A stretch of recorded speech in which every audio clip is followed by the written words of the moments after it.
binababa po namin mga idol.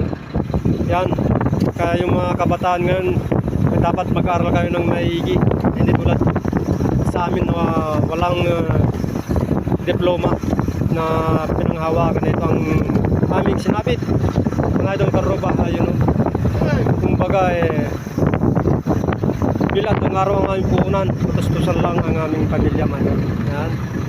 Kaya kayo mga kabataan, mag-aral kayo ng maayos para sa ganun meron kayong diploma na pagmamalaki sa ating sa inyong mga magulang. Ayun.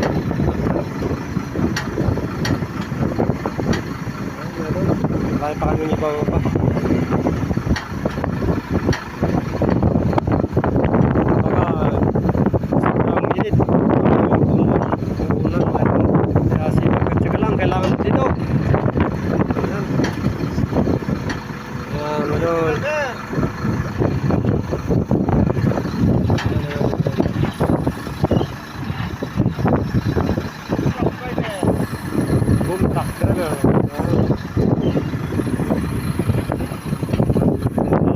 Hanggang sa muli.